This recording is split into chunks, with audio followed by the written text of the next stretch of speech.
Hey guys, this is something else I don't remember if I mentioned or not, but our guards, when we're bringing the ball down, regardless of who it is, you can see my lines I've drawn.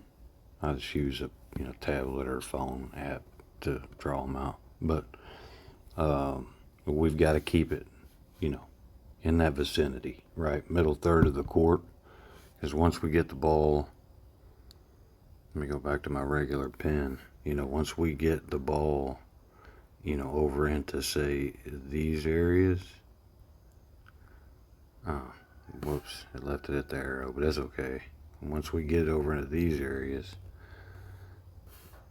is where we get stuck, right? And I mean, ideally, obviously, that's where even we would want to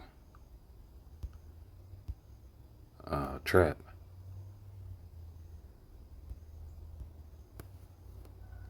Hold on, I'm trying to figure something out. But anyway, on how to use the eraser. Yeah, so we got to keep from unless this is a quick pass, here. Just delete some of this stuff there. No, there. All right, unless it's a quick pass, and another pass to the corner, or a quick pass to the to the paint, which that's not gonna still gonna go to the outside, but sorry. But if we were gonna go here and then right back to the middle, you know what I'm saying? Well, most of the time, actually, for us, that's going to come back up here for a dribble handoff. Why can't I grab the ball? Man, I feel like one of those WNBA players. I can't grab the ball. There. But anyway, that's huge offensively, whether it's half court offense or even running the ball down the court. You want to keep your spacing.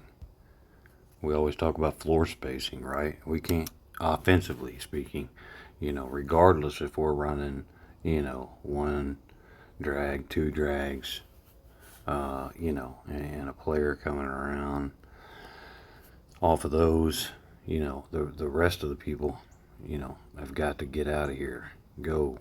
Get the hell out the way. All you're doing is clogging up the paint. You're just causing extra defenders to be able to help out. It, like I say, it's just the simple things, that obviously in the heat of the moment, in the middle of the games and whatnot, you just, you know, you just forget, and you just forget, and maybe for a millisecond. As soon as you do, it's like, oh shit, it's too late because, you know, because they are that good.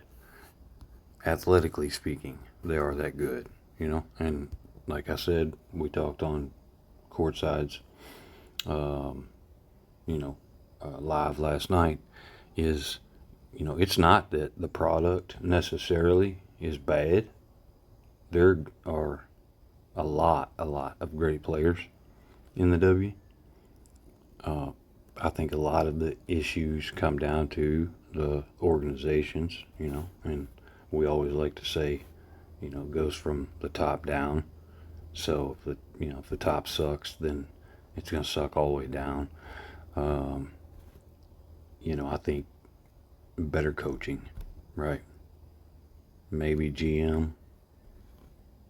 You get a Bob Myers, right? Who is actually available right now to fill a GM spot, and then get him to pick up a Mark Jackson, a Rick Pitino, which me and Basil were talking the other day, but you're never getting him away from St. John's right now, so Patino's out. But Billy Donovan, there's so many, and those are were one anyway. Donovan, Division One coach. So yeah, there obviously was tons in the NCAA Division One, college women's basketball, and also in on the men's side. You know, that we're great coaches. It's just Division One is Division One, right? There's a reason why you're hired in Division One and you're given a full ride scholarship in Division One. Is to win, and it's to win now. You know what I mean? There's no, 3 to 5 year plan. That's not a real thing in Division One basketball. Um, that's why they have Division Two, Division Three, and that's why the pay. I'll just say for the coaches, because that much I know for sure. Is significantly less. Your Patinos, Caliparis, uh, Coach K's of the world. I can't speak for the women's side because I don't know. But can they could afford to pay them 5 to 10 plus a year for the coach? It's like, good God, the W would have to come up off. The owners would have to come up off with some money, but you would think that that's what they would want to do. So I think that the talent is there. They need better coaching. They've got to have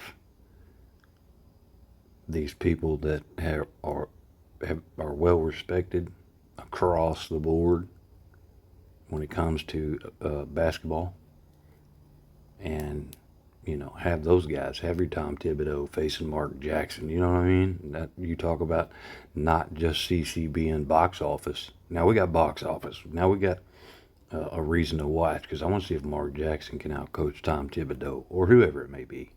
Um, you know, Mike D'Antoni, or whoever. Holstra. Yeah, there you go. Can't remember if he's still with the. Anyway, so that's that little clip and my thoughts. Had to add that in.